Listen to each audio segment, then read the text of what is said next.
Bonjour 180. Est-ce que vous allez bien?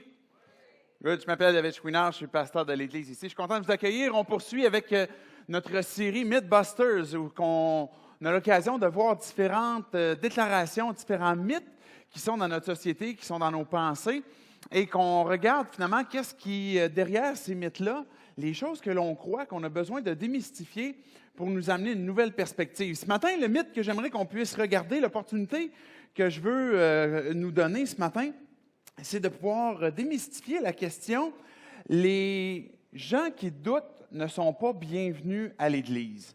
On pourrait avoir cette compréhension comme quoi que si je doute, je ne suis pas bienvenu à l'Église. Si je suis quelqu'un qui a peut-être un intérêt spirituel, que j'ai un intérêt pour Dieu, ou peut-être que je me suis déjà, tout simplement, sans dire que j'ai un intérêt, mais des questions par rapport à Dieu, on pourrait avoir cette perception, ce mythe dans notre esprit comme quoi que, on n'est pas bienvenu à l'Église. Parce que c'est comme si la foi et le doute ne vont pas ensemble. Si vous êtes croyant, vous êtes assis ici, vous suivez en ligne, et puis vous dites, moi, j'ai décidé de croire en Dieu, j'ai décidé de croire en Jésus, j'ai décidé de le suivre, de lire la Bible, et puis vous avez des doutes, peut-être que vous vivez avec cette pression comme quoi que vous dites, je ne devrais peut-être pas en parler parce que c'est pas bienvenu dans le domaine de la foi, dans l'Église avec un grand E. Donc, on a ce mythe où, est-ce que les sceptiques, les gens qui ont des questions, les gens qui ont des doutes, sont bienvenus à l'Église? Et le doute pour un croyant est un peu comme une maladie honteuse, un péché honteux où on devrait garder ça pour nous-mêmes puis on devrait ne pas en parler. Ça fait à peu près maintenant une quinzaine d'années que j'ai l'occasion de faire le travail pastoral. Le travail pastoral m'a amené à pouvoir accompagner beaucoup de gens dans des questions qu'ils ont. Et différentes circonstances, par exemple, auxquelles j'ai été appelé, par exemple, il y a quelques années où j'ai été appelé au chevet d'une jeune fille, à peu près 5 ans, qui est décédée, et suite à une complication, à une maladie qu'elle avait. Et j'avais été appelé pour accompagner les parents quand ils étaient à l'hôpital, au moment où la petite fille est décédée. Et les parents pleuraient, et puis il y avait beaucoup de lourdeur, je dirais, reliées évidemment à un décès de leur enfant. Et les questions qui pouvaient en ressortir, on peut les imaginer comme pourquoi est-ce que mon enfant a été malade? Pourquoi est-ce que mon enfant est décédé? Une autre circonstance où j'ai été appelé, 2 frères vivaient ensemble un peu comme les 2 meilleurs amis. À un moment donné, un des 2 frères m'a appelé pour me dire, mon frère, en fait, il est entré à l'hôpital, il est tombé tantôt, et puis je ne sais pas ce qui se passe, tu veux-tu venir avec moi? J'aurais besoin d'être accompagné. Fait que je suis allé le rejoindre, on s'est rendu à l'hôpital, et le médecin nous a annoncé comme quoi que son frère était mort d'une crise cardiaque, subitement. Et je l'ai accompagné pour entrer dans la salle, même pour voir son frère, effectivement, de constater le décès. Et les questions qui en suivent sont tout autant normales de pourquoi c'est arrivé, pourquoi la mort, pourquoi est-ce que Dieu a permis que mon frère meure puis que moi je sois encore vivant aujourd'hui. Des circonstances comme ça où peut-être c'est des situations conjugales que j'ai eu à accompagner ou c'est des fois un homme qui est parti avec une autre femme, ou des fois une femme qui est partie avec un autre, ou des fois une situation conjugale qui semble ne pas vouloir se résoudre, puis une difficulté qui s'étire, et les gens ont cette question de pourquoi est-ce qu'on ne s'en sort pas? Pourquoi est-ce que on vit cette chose-là? Pourquoi est-ce que Dieu ne nous apporte pas finalement une délivrance ou un miracle, ou que finalement ce mal-là disparaît pas. D'autres fois, c'est des questions je suis à la recherche de la volonté de Dieu, puis je pose la question à Dieu, puis on dirait qu'il ne me répond pas. Et j'ai un doute à savoir sur quelle direction il veut que je prenne, sur quelle décision il veut que je fasse, et puis j'ai besoin d'aide pour connaître sa volonté, puis en fait, je ne la comprends pas. Et là, on a des doutes relatifs à la volonté de Dieu, qu'est-ce qu'il veut, ou même des fois des signes. Est-ce que je devrais interpréter cette situation-là dans ma vie comme un signe de la volonté de Dieu, quelque chose qu'il veut que je fasse ou quelque chose qu'il ne veut pas que je fasse? Comment je fais pour voir si Dieu est en train de m'interpeller dans ma foi, si Dieu est en train de m'interpeller à le rencontrer ou si Dieu est en train de m'interpeller pour me donner une direction. Comment je fais pour comprendre les différents signes? J'ai eu l'occasion aussi d'accompagner des gens qui venaient d'apprendre qu'ils avaient, par exemple, un diagnostic de cancer ou différentes maladies. Et là, il y a des doutes qui s'installent. Pourquoi est-ce que Dieu permet ça? Pourquoi est-ce que je vis ça? Pourquoi est-ce qu'il ne me guérit pas? Des fois, c'est une maladie qui semble s'éterniser, qui semble ne pas s'améliorer. On prie pour que ça progresse, on prie pour qu'il y ait de la guérison, puis tout d'un coup, on dirait qu'il n'y a rien qui se passe. Et là, il peut y avoir du doute qui s'installe. Des fois, il peut y arriver une autre circonstance aussi à laquelle j'ai été appelé, une circonstance catastrophique d'un père de famille qui avait fait du mal à ses enfants. Et l'environnement, l'entourage de cette personne-là, de cette famille-là, était consterné pour comment ça se fait qu'un homme, puis même un homme croyant, peut faire des choses aussi drastiques, aussi graves. Et je me suis fait poser la question, mais pourquoi? Pourquoi est-ce que ces choses-là arrivent? Et on vit tous avec du doute à un moment donné, un jour ou à un autre. On a tous des circonstances que l'on vit, que tu sois croyant, que tu ne sois pas croyant. Il y a des circonstances où il y a du doute. Et peut-être que tu dis même que tu n'es pas croyant, parce que souvent, en fait, on va attribuer le terme de croyant à ceux qui ont décidé de croire en Dieu, mais à quelque part, nous sommes tous des croyants. Parce que si tu dis, par exemple, moi, j'ai décidé de ne pas croire en Dieu parce que, par exemple, tu dirais, parce que je ne peux pas croire qu'il y a une seule vraie religion qui serait bonne pour le monde, mais à quelque part, c'est fondé aussi sur une croyance que tu as. Et cette croyance-là, elle est appuyée, en tout cas, du moins, on espère qu'elle est appuyée sur un certain argument, une chose, une suite d'arguments qui va se tenir, qui fait que tu crois cette vérité-là ou cette croyance-là. Donc, on a tous des croyances, on a tous des domaines de foi sur lesquels on s'appuie, et un jour ou l'autre, on pourrait n'en venir qu'à en douter et se poser la question, puis quand c'est dirigé vers Dieu, Dieu, est-ce que tu es présent? Est-ce que tu es encore là? Est-ce que tu es encore intéressé? Est-ce que tu vas agir? Est-ce que tu vas faire quelque chose? À un moment donné, j'étais moi-même assis au restaurant avec un de mes enfants. Et puis, de mémoire, c'était un déjeuner, mais peu importe, c'était pas, le moment de la journée n'était pas très important. Et puis là, mon enfant me dit, tu sais, Père, en fait, je doute des fois que Dieu existe. Et qu'est-ce qu'on fait avec une question semblable? Qu'est-ce qu'on fait quand on se fait poser une question semblable? C'est une question inconfortable. Et peut-être que si vous êtes croyant, puis que vous luttez avec cette question-là des fois, je doute avec l'existence de Dieu. Ou votre enfant vous arrive puis vous pose la question, comment je fais pour croire que, dans le fond, Dieu existe? C'est ce qui m'est arrivé. Et puis, j'ai eu la discussion avec mon enfant. Puis, la discussion a duré un certain temps. Et puis, sans faire état de toute la réponse que j'ai faite, parce que je veux particulièrement attirer notre attention sur la question du doute, mais on pourrait être mal à l'aise avec la question, justement, parce que, il faudrait absolument tout de suite avoir toutes les réponses. Il faudrait ne pas lutter avec le doute. Comme je disais, c'est un peu comme si c'était une maladie ou un péché honteux. Et juste pour résumer, une des idées que je disais à mon enfant, on est en train de commander justement notre repas. Je disais, tu vas recevoir bientôt ton repas. Et tu n'auras pas vu c'est qui a fait ton repas. Tu n'auras pas vu les cuisiniers. D'ordre général, on ne voit pas les gens qui sont dans la cuisine en train de préparer notre repas, mais on commande par la foi. Donc, ça ne demande pas une grosse foi parce que généralement, ça arrive toujours. Là. Mais on commande notre assiette et puis on sait que quelqu'un, quelque part, derrière les murs, est en train de préparer ce qu'on a commandé puis il va arriver. Mais dans les circonstances de nos vies, on a besoin d'avoir cette compréhension que tout n'arrive pas que par hasard non plus.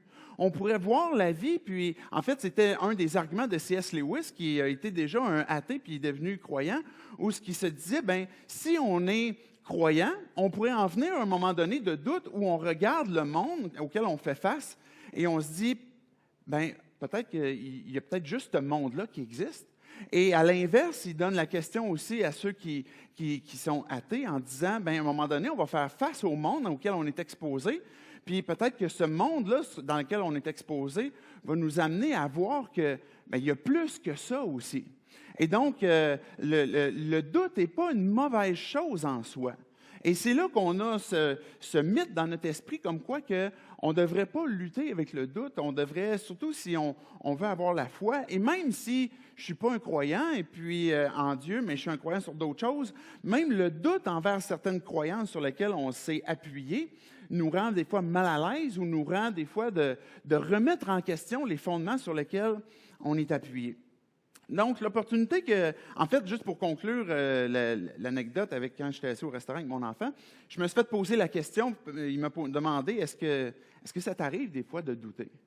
Puis la réponse, c'est oui. La réponse, c'est oui. Ça m'arrive des fois de remettre en question certains éléments de ma foi, certaines démarches de ma foi, certaines réflexions que j'ai à l'égard de Dieu.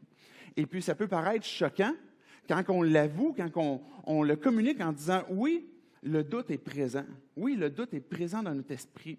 Mais c'est justement une des démarches que je veux faire ce matin ensemble, c'est nous donner l'occasion de démystifier le doute et d'amener finalement, à travers le doute, de pouvoir nous amener à aller plus loin. Donc, le doute peut être une bonne chose en soi. Elle peut être une mauvaise chose si on décide de stagner sur notre doute, mais le doute peut être une bonne chose en soi. Donc, tout d'abord, c'est le premier élément que j'aimerais qu'on puisse voir, c'est de remettre en question le doute lui-même. Et puis, par après, la deuxième partie sera de comment aller plus loin avec notre doute. J'aimerais qu'on puisse prier tout simplement pour demander à Dieu qu'il puisse venir nous parler, que lui puisse venir nous enseigner puis nous communiquer qu'est-ce qu'on a besoin de comprendre pour chacun d'entre nous. Dieu, on vient devant toi pour te dire merci parce qu'on a l'occasion ce matin de se rassembler. Plusieurs d'entre nous, Dieu, on a placé notre foi en toi, notre confiance en toi, et puis on veut être touché par ton esprit, que tu puisses venir parler à nos cœurs. Que chacun d'entre nous, Dieu, on puisse être encouragé avec ce que tu as à nous dire, ce que tu as à nous communiquer. Et Dieu aussi, pour tous ceux qui se joignent aussi à nous, qui peut-être ont des questions qui te concernent. Je te prie que tu puisses nous amener dans notre esprit, dans nos cœurs, de pouvoir comprendre certaines choses que toi, tu veux nous communiquer. Des choses que tu veux nous amener plus loin, à comprendre que notre foi peut être appuyée sur quelque chose de solide. Viens nous parler à travers ta parole, à travers chacun d'entre nous, ton esprit. C'est dans le nom de Jésus qu'on prie ces choses. Amen. Donc, vous êtes prêts?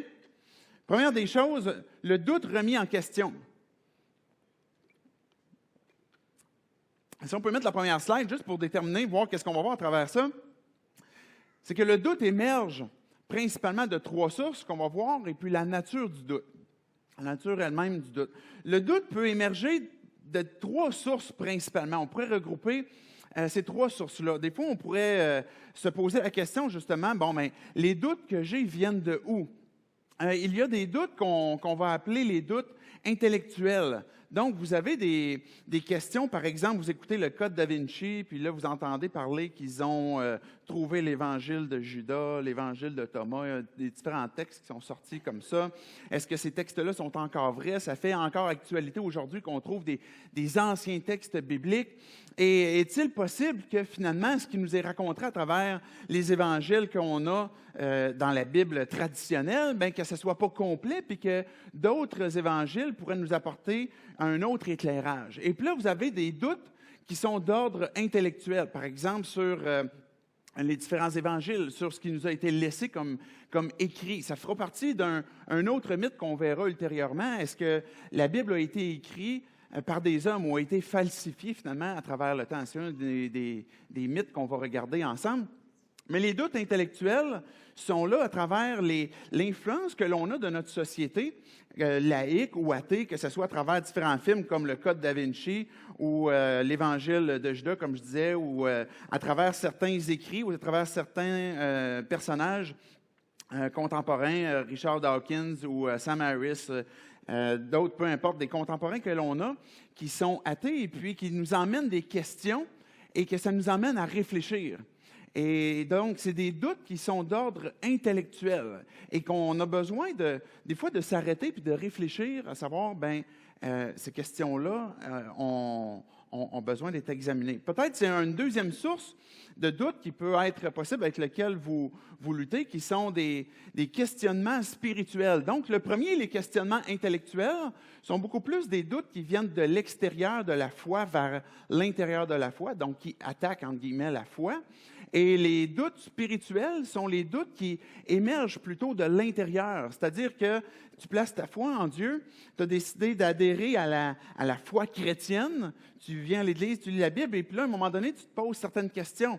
Est-ce que je suis vraiment sauvé? Est-ce que je comprends vraiment la volonté de Dieu? Est-ce que pourquoi est-ce que je me sens continuellement coupable? Pourquoi est-ce que c'est si difficile de prier? Ou pourquoi est-ce que Dieu ne répond pas à mes prières?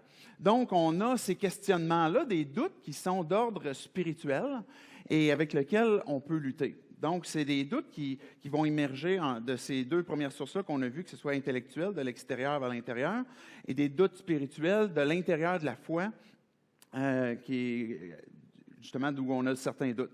Et la troisième source, des questionnements circonstanciels. Et les questionnements, les doutes circonstanciels sont ceux qui englobent possiblement le plus de doutes. Les doutes circonstanciels, c'est cette grande catégorie qui sont les pourquoi de la vie. Tantôt, je parlais dans mon ministère pastoral, j'ai eu l'occasion d'accompagner des gens qui avaient beaucoup de pourquoi circonstanciels. Pourquoi mon enfant est mort? Pourquoi est-ce que mon mariage se brise? Pourquoi est-ce que je ne trouve pas un mari? Pourquoi est-ce que mon ami m'a trahi? Il était où Dieu quand mon oncle m'a abusé, par exemple? Et c'est des doutes qui sont très difficiles pour chacun d'entre nous, qui sont des doutes circonstanciels et qui nous emmènent, qu'on pourrait malheureusement des fois avoir tendance à balayer sous le tapis ou à fermer la bouche de ceux qui sont dans l'Église, qui soulèvent ces questions-là. Pourquoi Dieu a agi comme ça? Pourquoi est-ce que Dieu a fait ça? Et malheureusement, quand on tait ces questions, quand on tait ces doutes, ce qui peut arriver, c'est que quand on refuse de les traiter, ils deviennent bientôt des doutes spirituels, vont devenir des doutes spirituels et intellectuels, et puis vont finir par, finalement, même nous amener à abandonner la foi et à quitter l'Église. Donc, il y a des gens qui, encore aujourd'hui, puis vous connaissez peut-être des gens, si ça fait un certain temps, vous avez placé votre foi en Dieu, que vous avez entendu des gens qui ont abandonné Dieu, qui ont abandonné la foi. Et des fois, et la plupart du temps, c'est suite à des doutes qui ont émergé, des doutes circonstanciels, peut-être des doutes intellectuels ou spirituels, mais qui n'ont pas été adressés, qui ont été refusés d'être traités et qui nous emmènent à abandonner la foi. Le doute est permis dans l'Église. Le doute est permis dans la foi. Maintenant, qu'est-ce qu'on en fait avec? Et c'est là le deuxième aspect que je veux voir de ce premier point-là, justement, de remettre le doute en question. C'est la nature elle-même du doute. On pourrait penser, plusieurs personnes pensent que le doute, c'est le contraire de la foi. On pourrait dire que le contraire de la foi serait beaucoup plus l'incrédulité, c'est-à-dire l'intention délibérée de ne pas croire, refuser de croire. Donc, si j'ai un doute, ce n'est pas nécessairement parce que je refuse de croire. Si je persiste à rester dans un doute et continuellement alimenter un doute, on pourrait appeler ça du scepticisme. Là. Et le scepticisme ne se contente pas de vérité. Il va se contenter toujours de re-questionner et le doute va toujours rester un doute. Donc, le doute n'est pas mal en soi. Il n'est pas le contraire de la foi, mais l'incrédulité, qui est une intention délibérée de croire, ça, c'est mal. Des gens vont penser que le doute est un péché, n'est pas pardonnable. Et Dieu ne condamne pas les questionnements qu'on peut avoir. On va voir tantôt, dans un instant, différents personnages, particulièrement un, mais différents exemples bibliques, et comment est-ce que Dieu traite finalement les gens qui arrivent à lui avec des questions, et même la façon qu'on peut apporter ces choses-là à Dieu. Et dans la nature du doute, même aussi, on pourrait penser que de lutter avec Dieu, que d'avoir un argument avec Dieu, de ne pas comprendre. Puis Dieu, je veux qu'on s'explique, là. Puis j'aimerais qu'on puisse aller au bout de cette question-là. Peut-être qu'on n'aura pas toujours la question, mais de pouvoir discuter avec Dieu puis d'avoir une compréhension de, ben Dieu, c'est quoi que ça veut dire, n'est pas mal non plus. Il ne veut pas dire que l'on manque de foi, mais que ça nous emmène dans une démarche où justement on est en train d'affermir la foi, on est en train d'affermir ce qu'on est en train de croire. Donc le doute nous emmène justement à voir que ça peut être une bonne chose dans la mesure où je l'adresse à Dieu et puis j'en discute avec Dieu. Je vais juste vous donner un passage biblique que je n'ai pas tout de suite apporté. Je vais donner un autre texte tantôt, mais je vais vous le citer. Vous pourrez relire si ça vous intéresse. C'est dans Habakkuk. Habakkuk, qui est dans l'Ancien Testament. Même ceux qui, ça fait longtemps que vous allez à l'Église, je suis convaincu que vous allez prendre une couple de minutes pour trouver c'est où Habakkuk, là, parce que c'est un petit livre et on ne tourne pas là souvent. Mais au tout début du livre d'Habakkuk, qui est un personnage que Dieu a approché puis qui a dit, je vais t'utiliser aussi comme un prophète. Mais au tout début, Habakkuk, il dit, « Jusqu'à quand, Éternel, vais-je crier à toi? Tu n'écoutes pas. J'ai crié vers toi pour dénoncer la violence, mais tu ne secours pas. Pourquoi me fais-tu voir le mal et contemples-tu l'injustice? » Je ne sais pas si vous entendez le ton d'Habakkuk, mais je ne comprends pas le Dieu. Là. C'est quoi l'affaire, là? Il me semble que moi, là, je vois le mal, puis on dirait que tu contemples l'injustice. Puis là, il continue en disant, « Pourquoi l'oppression et la violence sont-elles devant moi?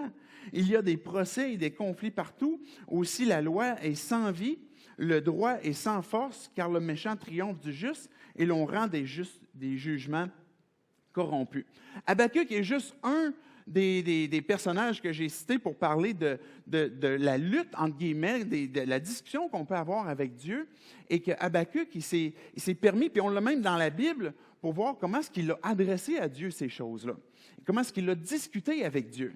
Donc, le doute, par exemple, que Habakkuk avait, l'a amené à exposer à Dieu et à discuter avec Dieu.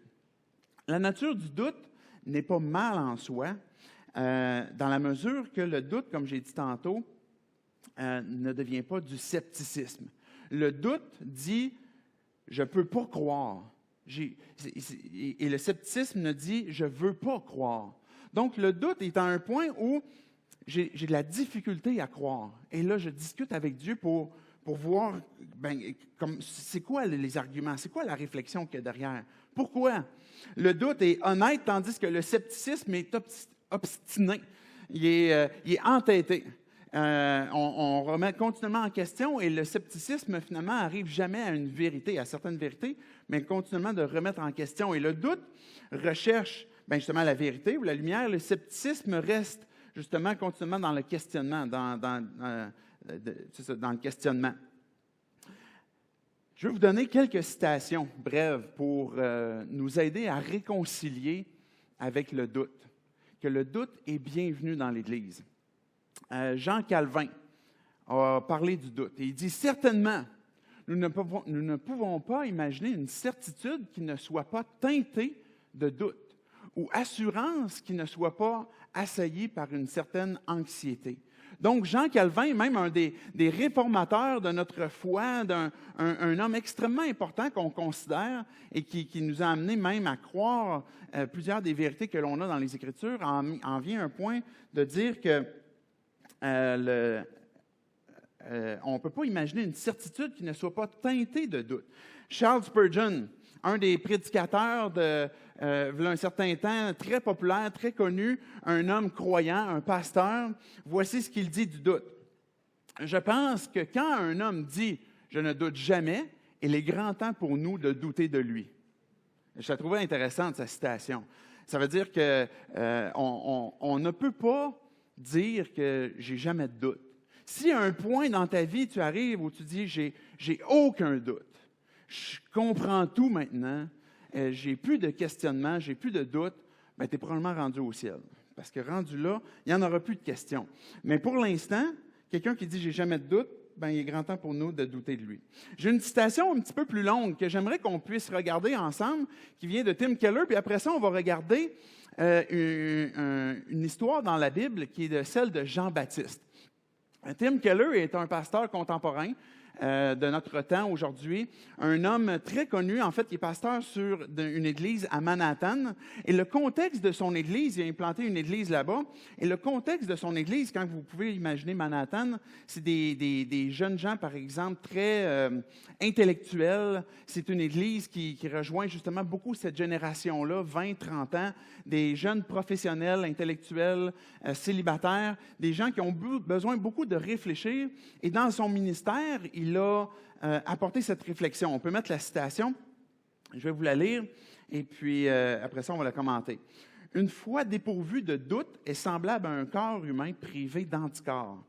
Les gens qui traversent allègrement la vie trop occupés ou trop indifférents pour se poser des questions difficiles sur les raisons pour lesquelles ils ont certaines croyances se trouveront démunis lorsque surviendra une tragédie ou face aux questions profondes d'un sceptique à l'esprit vif. La foi d'un individu peut s'effondrer du jour au lendemain si, au fil des années, il a négligé d'écouter patiemment ses propres doutes qui ne doivent être écartés qu'après une longue réflexion. » La première partie de la citation, bien, ce que Tim Keller est en train de dire, c'est qu'il est important, dans le fond, de se questionner. On a des doutes. Et il est en train de dire que le doute est semblable à des anticorps dans le corps humain qui nous emmènent finalement à nous fortifier. Que quand on adresse nos doutes, quand on adresse nos questions que l'on a, on a justement l'occasion de réfléchir et d'aller plus loin, et non seulement les nôtres, mais ceux des gens de nos contemporains, des gens qui ne vont pas nécessairement croire en Dieu, puis qu'on réfléchit à leurs arguments ou à leurs questions, bien, on est en train d'ouvrir notre esprit pour justement comprendre ce pourquoi on croit. Et si on ne le fait pas, mais quand va venir quelqu'un ou une situation qui va nous déstabiliser, bien, on va perdre la foi, on va abandonner la foi si on n'a pas été prêt à faire cette réflexion-là. Je poursuis la deuxième partie de sa réflexion.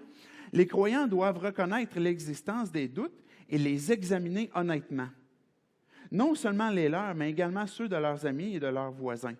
Détenir une croyance simplement parce qu'on en a hérité ne suffit pas. Peut-être que vous êtes ici ce matin et vous avez hérité de la foi de vos parents. Vos parents vous ont enseigné dans la foi, vous ont dit, bon, la Bible, c'est la parole de Dieu, elle est inhérente, Jésus-Christ est Dieu, Jésus-Christ peut sauver, etc. Puis vous avez accepté d'emblée ces déclarations-là.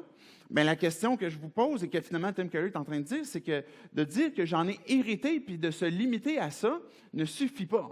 Pourquoi maintenant est-ce qu'on croit ça? Et c'est ça qui devient la réflexion. Je poursuis la citation.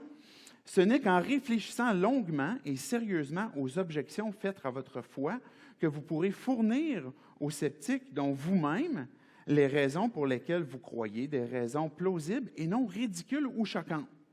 Et ce qui est tout aussi important en l'état actuel de la situation, ce processus vous conduira à respecter et à comprendre ceux qui doutent, même lorsque vous serez parvenu à une foi solide. » Donc, ce processus-là va nous aider quand on embrasse nos doutes et qu'on est prêt à questionner et réfléchir et aller plus loin, mais va nous amener à avoir une ouverture sur les questions que les gens peuvent avoir, mais aussi une foi plus solide, ce sur quoi on croit. Donc, le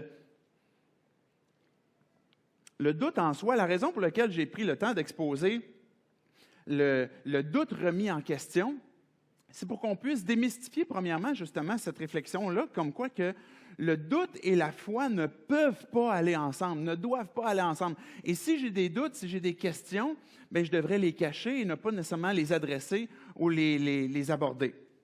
La deuxième partie que j'aimerais qu'on puisse voir, c'est justement l'histoire de Jean-Baptiste. Comment utiliser notre doute, comment utiliser nos questions pour aller plus loin. Jean-Baptiste, c'était le cousin de Jésus.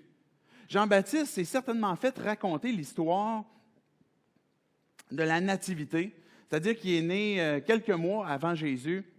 Et puis, lui aussi, il a eu une intervention particulière. Quand vous lisez les évangiles, on peut voir comment est-ce que ses parents ont été ont reçu miraculeusement, dans un sens, Jean-Baptiste, parce que ses parents étaient âgés, ils étaient sans enfants.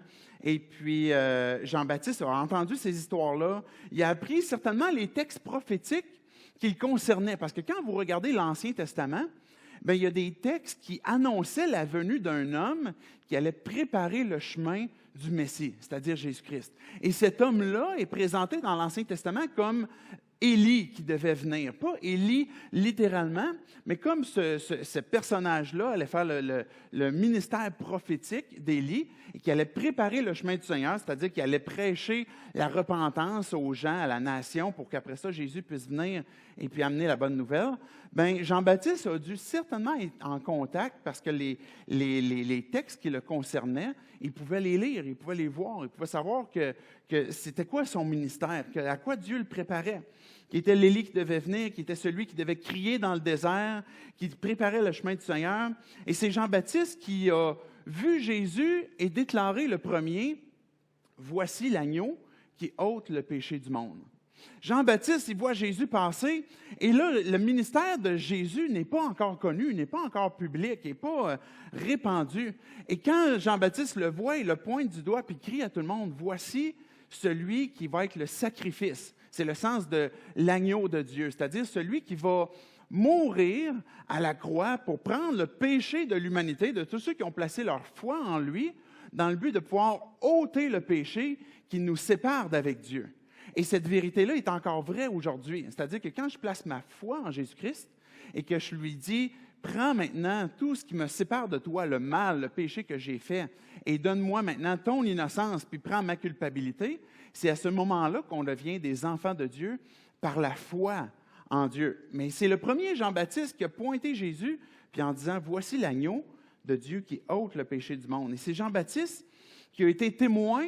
En fait, même plus que témoin, c'est Jean-Baptiste qui a baptisé Jésus. Jésus est venu à lui, puis il a dit, « Baptise-moi ». Jean-Baptiste, il ne voulait pas sur le coup. Et puis là, Jésus a dit, « Tu dois le faire. C'est le ministère que moi, je vais être baptisé. C'est le ministère qui t'est appelé. » Et au moment qu'il a été baptisé, si vous vous souvenez des textes, si vous avez déjà entendu ce texte-là, le texte dans les évangiles dit qu'il y a une voix qui a été retentie du ciel, puis que le Père a dit, « Celui-ci est mon Fils bien-aimé en qui j'ai mis toute mon affection. » Il y a une colombe qui est descendue qui représentait le Saint-Esprit qui est descendu sur Jésus. Donc, il y a une mise en scène divine qui s'exécute exactement au moment où Jean-Baptiste est en train de baptiser Jésus. Cette voix-là se fait entendre, la colombe descend, il a été témoin, il a été participant de ça. Et puis, il a vu cette colombe, il a été... Jean-Baptiste, pendant toute sa vie, ça a été un homme libre, un homme qui vivait certainement de simplicité volontaire, mais qui vivait dans les déserts. Et les gens allaient le voir dans le désert pour entendre son discours, pour entendre ce qu'il avait à dire. Il était libre et il ne se laissait pas intimider. Jean-Baptiste, c'était pas un gars qui avait peur, c'était pas un gars qui était comme des vagues dans la mer qui s'en va sur tous les côtés. C'était un homme qui était stable, et puis il a même confronté Hérode, à l'époque le roi de son peuple. Il est allé voir Hérode, puis il a dit, « Tu n'as pas le droit d'avoir la femme que tu as présentement, parce que c'est la femme de ton frère, et tu agis mal. » Hérode était un Juif, et il comprenait quelle était la volonté de Dieu pour sa vie. Et Jean-Baptiste est allé le voir, puis il lui a prêché la repentance, puis « Repens-toi de ce péché-là. » Et Hérode a tellement haï ce message-là qu'il l'a envoyé en prison. Puis il a dit, c'est assez. Puis en fait, la femme du frère qui est avec Hérode, je ne sais pas si vous suivez, là, mais cette femme-là a dit, moi, je veux la tête de Jean-Baptiste. Coupons-lui la tête, puis serre-moi là sur un plateau d'argent, parce qu'il m'écoeure, ce gars-là. Je ne veux plus rien entendre de lui, puis ça va être une bonne chose pour lui. Donc, Jean-Baptiste, je viens de vous faire un topo. Là. Jean-Baptiste, c'est un homme qui a connu Jésus, le cousin de Jésus, qui connaît les textes de l'Ancien Testament, qui a pas peur de rien, entre guillemets, là, puis qui est prêt à confronter Hérode, qui se retrouve en prison. Et une fois en prison, Jean-Baptiste se trouve avec une question. Il se retrouve avec un doute dans son esprit. Comment est-ce que Dieu traite les gens qui ont une question? Comment est-ce que Dieu traite les gens qui ont des doutes dans leur cœur? Comment est-ce que Jésus va répondre à cette question que Jean-Baptiste a? Et là, j'ai apporté le texte de Luc 7, les versets 18 à 22, qu'on va lire. Jean fut informé de tout cela. J'écris en parenthèse, le texte précédent parle d'un moment donné, Jésus avait guéri, avait ressuscité un jeune homme qui était mort à Nain. Et puis, la foule, à ce moment-là, criait de Jésus en disant, c'est plus qu'un prophète, c'est un homme exceptionnel. Et là, Jean a été informé de tout cela. sur le bord de finir la parenthèse, il faut comprendre que Jean-Baptiste, au moment où il est emprisonné, n'a pas vu encore le ministère de Jésus. Il n'a pas vu ni entendu les enseignements, peut-être par personne interposée, mais il n'a pas vu tout le ministère de Jésus, il n'a pas entendu tous les enseignements de Jésus, et Jean-Baptiste est en prison. Donc, il ne peut pas voir et entendre ça, mais il est informé de ça par ses disciples. Verset 19, je poursuis le texte. Alors, il appelle 2 de ses disciples qu'il envoie vers Jésus pour lui dire, « Es-tu celui qui doit venir ou devons-nous en attendre un autre? » Voici la question que Jean-Baptiste a. Verset 20, arriver vers Jésus et dire, « Jean-Baptiste nous a envoyés vers toi pour te poser une question. Es-tu celui qui doit venir ou devons-nous en attendre un autre? » À ce moment-là, au moment où Jésus se fait poser la question, Jésus guérit de nombreuses personnes de maladies, d'infirmités, d'esprits mauvais, et il rendit la vue à bien des aveugles. Puis il retourne vers les 2 disciples de Jean, et il leur dit, « Allez rapporter à Jean ce que vous avez vu et entendu. Les aveugles voient, les boiteux marchent, les lépreux sont purifiés, les sourds entendent, les morts ressuscitent. La bonne nouvelle est annoncée aux pauvres. » Comment est-ce que Jésus a traité la question de Jean-Baptiste? Jean-Baptiste, il est en prison, puis il dit, « Jésus, là, je suis dans un doute circonstanciel. Je commence à douter de mon ministère. Je commence à me poser les questions sur moi, mais aussi sur toi. » Et c'est honteux on a l'impression que c'est honteux de poser la question, mais comment Jean-Baptiste a pu poser cette question-là? Jésus, est-ce que tu es celui qui devait venir ou est-ce qu'on doit en attendre un autre? Est-ce que vous avez remarqué l'attitude de Jésus? Qu'est-ce qu'il a fait? Aucun reproche, aucune condamnation. Jésus n'a pas condamné Jean. Il n'a même pas montré de la déception. Puis en fait, même si on poursuit l'histoire, puis là, je n'ai pas apporté la suite de l'histoire, mais la suite de l'histoire raconte comme quoi que quand les 2 disciples de Jean sont retournés vers Jean pour rapporter ce qui s'était passé, Jésus s'est tourné vers la foule, puis il a dit à la foule, « Qu'est-ce que vous êtes allés voir dans le désert quand vous êtes allés voir Jean? Un roseau emporté par le vent? Un homme vêtu comme un roi qui mérite toute votre attention? Non.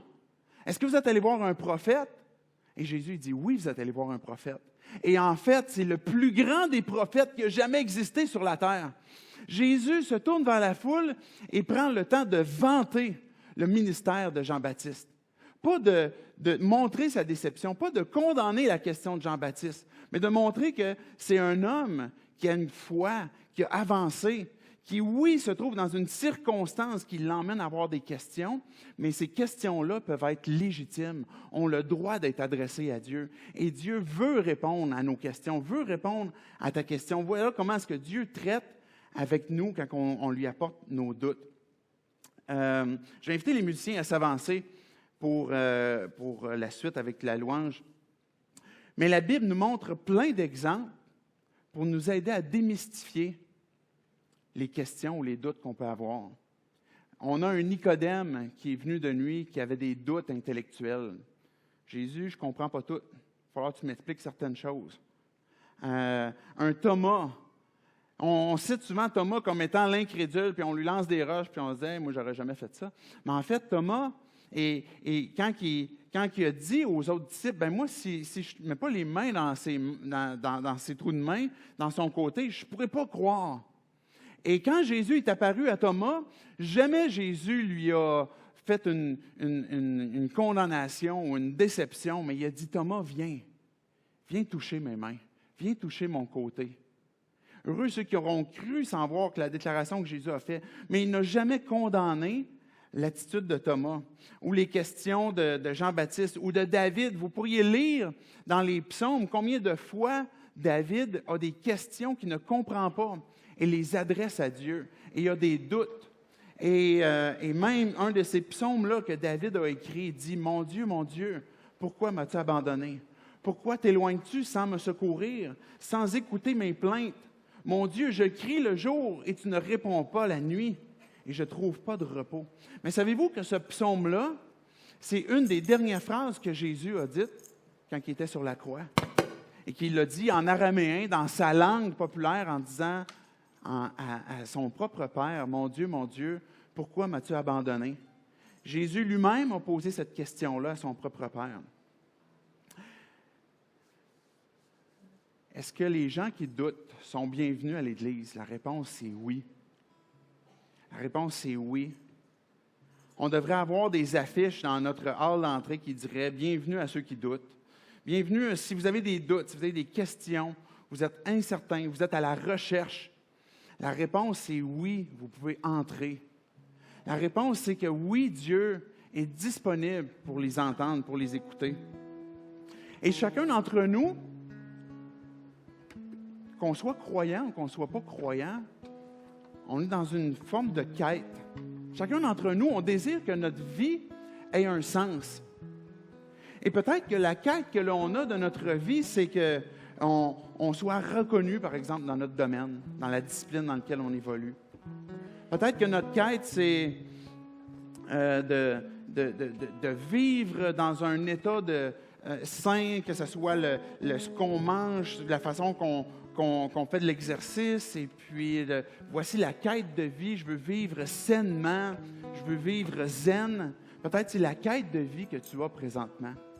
Peut-être que ta quête de vie, c'est ta famille, c'est tes enfants, c'est ton mari, c'est ta femme, c'est ton chum, ta blonde, tes parents. Et tu dis, ça, c'est ma quête. C'est ça sur quoi j'ai décidé de croire et de donner un sens à ma vie. Peut-être que ta quête de vie, ta devise, c'est Carpe Diem. C'est de saisir le moment présent. C'est de la bonne chair, la bonne bouffe, puis vivre le vendredi. Et c'est vrai, vivre le vendredi, on aime tout ça le vendredi, là, c'est pas un péché.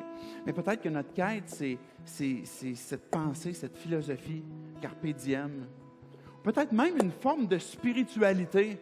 On va avoir sans toujours des fois peut-être attribuer des choses à Dieu, mais une forme de spiritualité dans notre âme, dans notre quête. Et peut-être que tu es à un point que tu es prêt à questionner cette quête-là. Tu es prêt à remettre en question ce que tu poursuis présentement. Parce que peut-être que tu es à un point où tu réalises que tu poursuis une quête qui n'apporte pas une satisfaction. Ou tu poursuis une quête qui, peut-être même, t'emmène dans le bien que tu dois découvrir, va t'amener d'autres vices, d'autres difficultés. Et peut-être que ce point-là que tu te trouves présentement t'emmène à te questionner. Et j'aimerais te lancer le défi ce matin, de te questionner sur la personne de Jésus. Pourquoi est-ce que plusieurs personnes dans le monde ont décidé de faire de Jésus leur quête?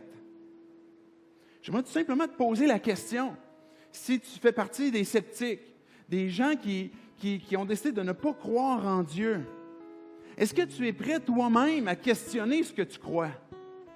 Comment argumentes-tu ce que tu crois? Et les questions que j'ai pour toi, c'est, est-ce que tu t'es déjà demandé qui est Jésus?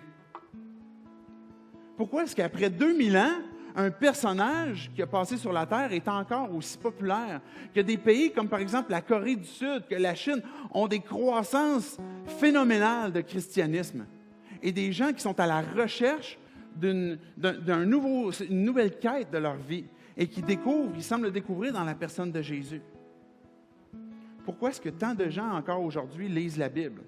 Peut-être que ta question envers les croyants, c'est comment défends-tu que ça, c'est la parole de Dieu? Mais la question que j'aimerais te demander, c'est est-ce que tu t'es déjà demandé pourquoi tant de gens placent leur foi dans ce livre-là, dans la personne de Jésus? Jean-Baptiste a dû passer du doute à la confiance. Il faut que chacun d'entre nous, ce matin, on puisse prendre cette décision de dire qu'est-ce que je fais avec le doute? Et que si on a démystifié le doute pour dire, OK, c'est correct qu'on puisse l'aborder, qu'on puisse poser des questions. Mais là où ça deviendrait un problème, c'est si on décide de s'asseoir sur le doute, plutôt que d'avancer par la foi, plutôt que d'avancer par confiance. Et Jean-Baptiste a dû passer du doute à la confiance. Jean-Baptiste, c'est pas lui qui a vu les miracles. Il a envoyé des disciples, et les disciples sont revenus, puis ont dit, Jésus a fait des miracles. On les a vus, on les a entendus. Mais Jean-Baptiste ne les a pas vus. Il n'y a pas de Wi-Fi où il était. Il n'a pas pu voir. Il n'a pas pu entendre de lui-même les paroles de Jésus qui disait à ses disciples, allez dire à Jean-Baptiste, voici l'œuvre que je fais. Voici les signes messianiques. Tu n'as pas besoin d'en attendre un autre, parce que les boiteux marchent, les aveugles voient, les muets, ils peuvent parler maintenant, les morts ressuscitent, et la bonne nouvelle est annoncée au monde entier. Voici les signes, ce qu'on attendait, qui allait déterminer qui est la personne de Jésus, qui était celui qui pouvait venir transformer notre quête de vie, transformer notre destinée, transformer notre vie aujourd'hui. Et Jean-Baptiste ne les a pas vus, ces miracles-là. Il ne les a pas entendus. Il a décidé de croire, d'accepter que par la foi, ce qui lui avait été rapporté était vrai et transformait la vie des gens. Et transforme la vie des gens encore aujourd'hui. Et est-ce que chacun d'entre nous, on est prêt à, oui, questionner notre doute, à aller au fond des choses, à questionner Dieu, à aborder certaines questions, mais aussi à avancer par la foi? Dans les réponses que tu n'as pas encore, continue d'avancer avec les vérités que tu connais. Peut-être que tu es croyant et tu poses des questions à Dieu, que tu es en lutte dans une discussion avec Dieu. Mais je veux te rappeler la fidélité de Dieu, les promesses de Dieu. Jamais Dieu nous a trompés. Jamais Dieu t'a déçu. Souviens-toi de sa fidélité, de ses promesses. Et même si tu ne comprends pas toujours le pourquoi, les vérités que tu comprends, appuie-toi sur elles. Place ta foi en lui. Apprends ses promesses. Souviens-toi de sa fidélité. Parle à Dieu. Dis-lui tes questions. Dis-lui tes frustrations. Entoure-toi des gens qui peuvent t'accompagner aussi. Même David, le roi David qu'on voit dans les psaumes, qu'on voit dans la Bible, à un moment donné, il est arrivé à un point dans sa vie où il était découragé. Il avait envie d'abandonner. Il avait du doute. Et son ami Jonathan est venu le rencontrer pour fortifier sa foi. Entoure-toi de gens qui vont pouvoir t'aider, t'accompagner et avance par la foi. J'aimerais qu'on puisse terminer.